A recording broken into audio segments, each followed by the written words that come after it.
ইঙ্গিত মিলেছিল আর হলোও তাই। Donald Trump ফের ক্ষমতায় আসতেই বাংলাদেশকে আর্থিক অনুদান দেওয়া বন্ধ করে দিল আমেরিকা। সে দেশে তাদের সব উন্নয়নমূলক প্রকল্পের কাজ বন্ধের নির্দেশিকা জারি করেছে United states agency international development বা ইউএসএআইডি।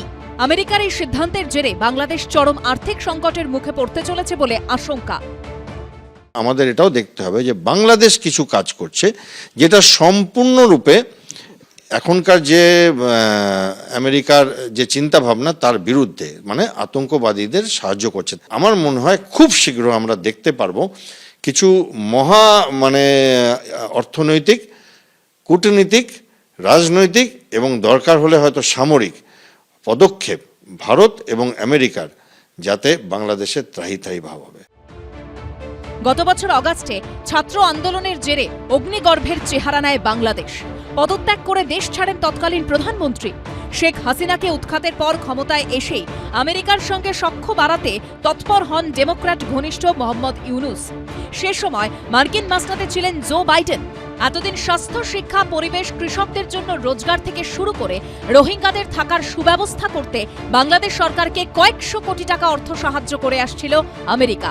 সেই ব্যবস্থা আরও পাকাপোক্ত করতে গত বছর সেপ্টেম্বরে ইউএসএআইডির শীর্ষ কর্তা সামান্থা পাওয়ারের সঙ্গে বৈঠকও করেছিলেন বাংলাদেশের অন্তর্বর্তী সরকারের প্রধান মোহাম্মদ ইউনুস। কিন্তু আমেরিকায় পাড়া বদলের পরই পাল্টে গেল ছবি। বর্তমান প্রেসিডেন্ট ডোনাল্ড ট্রাম্পের সঙ্গে শুরু থেকেই তেমন সুসম্পর্ক নেই ইউনুসের। বাংলাদেশে ছাত্র আন্দোলনের সময়ও হিন্দু সহ সংখ্যালঘুদের অত্যাচারের প্রসঙ্গ টেনে ট্রাম্প লিখেছিলেন, আমি ক্ষমতায় থাকলে কখনোই এমন পরিস্থিতি হতো না। আমেরিকা সহ গোটা বিশ্বের হিন্দুদের বঞ্চিত করেছেন কমলা হ্যারিস ও জো বাইডেন। আজ তখনই মিলেছিল। এবার ক্ষমতায় এসেই বাংলাদেশে আর্থিক অনুদান বন্ধ করে দিলেন ডোনাল্ড ট্রাম্প। ভারত বিরোধী কার্যকলাপ বাংলাদেশের মাটিতে মাথাচাড়া দিয়ে উঠছিল, বিশেষ করে জামাতদের যে বারবারন্ত, সেটা এবার অন্তত অবসান ঘটবে বলে আশা করা যাচ্ছে। কেননা বিশ্বায়নের যুগে সারা পৃথিবী একটা দেশের সঙ্গে আরেকটা দেশের সঙ্গে ওতপ্রোতভাবে জড়িত। এবার মার্কিন যুক্তরাষ্ট্র ভারতবর্ষের পাশে আছে, সেটা কিন্তু আবারও প্রমাণিত হলো।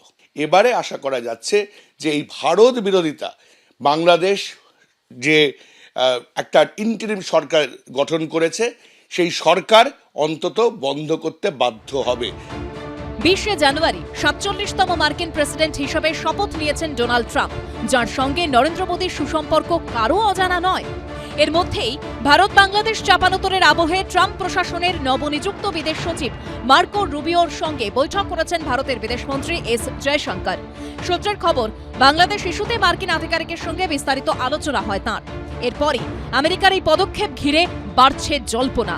চাপে পড়ে এবার কি ভারত বিদ্বেষী কার্যকলাপে রাশ টানবে বাংলাদেশ?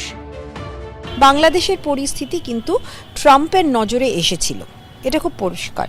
এবং এখন যে সিদ্ধান্ত নেওয়া হচ্ছে তাতে মূল্যায়নের সঙ্গে যে শর্তের কথা আমি ভাবছি, এটা আমি আমার মতন করেই ভাবছি, এইটা কিন্তু একটা বড় শর্ত হতে চলেছে যে বাংলাদেশের পরিস্থিতি, গণতন্ত্রের অবস্থান, দেশের মানুষের নিরাপত্তা, সবচেয়ে বড় কথা যারা সংখ্যালঘু তাদের কি পরিস্থিতি, এগুলো কিন্তু আসবে চিন্তা ভাবনা।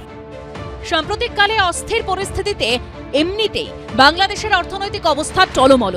এই পরিস্থিতিতেই ট্রাম্প প্রশাসনের কড়া পদক্ষেপ মরার উপর খাঁড়ার ঘা বলেই মনে করছে বিশেষজ্ঞ মহল। যদিও আর্থিক সাহায্য প্রত্যাহারের বিষয় মার্কিন প্রশাসনের তরফে বিশদে কিছু জানানো হয়নি।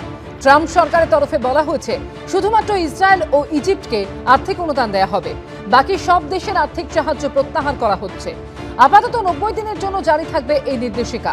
পরে নতুন করে আর্থিক অনুদান সংক্রান্ত বিদেশ নীতি ঘোষণা করবে মার্কিন প্রশাসন। বিজেন্দ্র সিংহর রিপোর্ট, এবিপি আনন্দ।